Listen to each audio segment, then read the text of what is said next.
चलो आप रास्ते।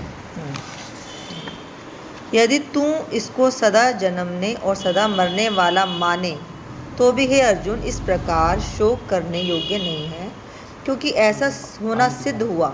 इससे भी तू इस बिना उपाय वाले विषय में शोक करने को योग्य नहीं है। यह भीष्मादिकों के शरीर मायामय होने से अनित्य है, इससे शरीरों के लिए भी शोक करना उचित नहीं है, क्योंकि हे अर्जुन संपूर्ण प्राणी जन्म से पहले बिना शरीर वाले और मरने के बाद भी बिना शरीर वाले ही हैं, केवल बीच में ही शरीर वाले प्रतीत होते हैं। फिर उस विषय में क्या चिंता करना है अर्जुन। यह आत्म तत्व बड़ा गहन है, इसलिए कोई महापुरुष ही इस आत्मा को आश्चर्य को जो देखता है और वैसे ही दूसरा कोई महापुरुष ही आश्चर्य को जो इसके तत्व को कहता है, और दूसरा कोई भी इस आत्मा को आश्चर्य की जो सुनता, और कोई सुनकर भी इस आत्मा को नहीं जानता है। अर्जुन, यह आत्मा सबके शरीर में सदा ही अविद्य है, इसलिए संपूर्ण भूत प्राणियों के लिए तू शोक करने को योग्य नहीं है, और अपने धर्म को देखकर भी तू भय करने को योग्य नहीं है, क्योंकि धर्म से बढ़कर दूसरा कोई कल्याणकारक कर्तव्य क्षत्रिय के लिए नहीं है।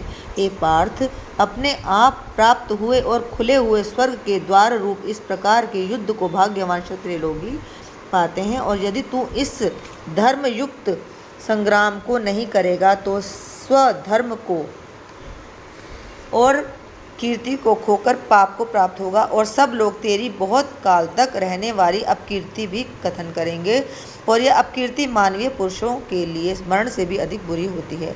और जिनके तू बहुत माननीय होकर भी अब तुच्छता को प्राप्त होगा, वह महारथी लोग तुझे भय के कारण युद्ध में उपराम हुआ मानेंगे, और तेरे वैरी लोग तेरे सामर्थ्य की निंदा करते हुए बहुत से न कहने योग्य वचनों को कहेंगे। फिर उससे अधिक दुख क्या होगा। इससे युद्ध करना तेरे लिए सब प्रकार से अच्छा है, क्योंकि या तो मरकर स्वर्ग को प्राप्त होगा अथवा जीतकर पृथ्वी को भोगेगा। इससे हे अर्जुन, युद्ध के लिए निश्चय वाला होकर खड़ा हो। यदि तुझे स्वर्ग तथा राज्य की इच्छा ना हो तो भी सुख दुख लाभ हानि और जय पराजय को समान समझकर उसके उपरांत युद्ध के लिए तैयार हो। इस प्रकार युद्ध करने से तू पापों को प्राप्त नहीं होगा। हे पार्थ, यह तेरी बुद्धि तेरे लिए ज्ञान योग के विषय में कही गई, और इसी को अब निष्काम कर्मयोग के विषय में तू सुन।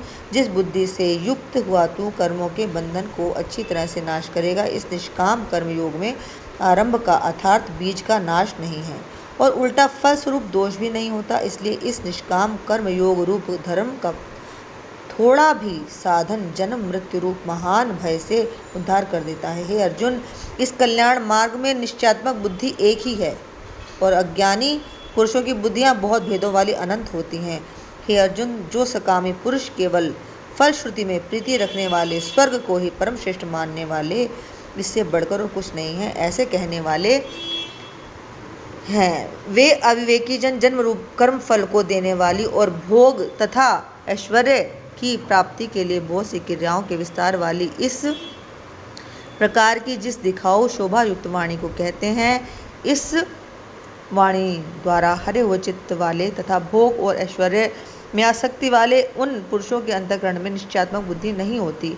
हे अर्जुन, सब वेद तीनों गुणों के कार्य रूप संसार को विषय करने वाले अर्थात प्रकाश करने वाले, इसलिए तू असंसारी अर्थात निष्कामी और सुख दुखादि द्वंद्वों से रहित नित्य वस्तुओं में स्थित तथा योग क्षेम को न चाहने वाला और आत्मपरायण हो, क्योंकि मनुष्य का सब ओर से परिपूर्ण जलाशय के प्राप्त होने पर छोटे जलाशय में जितना प्रयोजन रहता है, अच्छी प्रकार ब्रह्म को जानने वाले ब्राह्मण को भी सब वेदों में उतना ही प्रयोजन रहता है।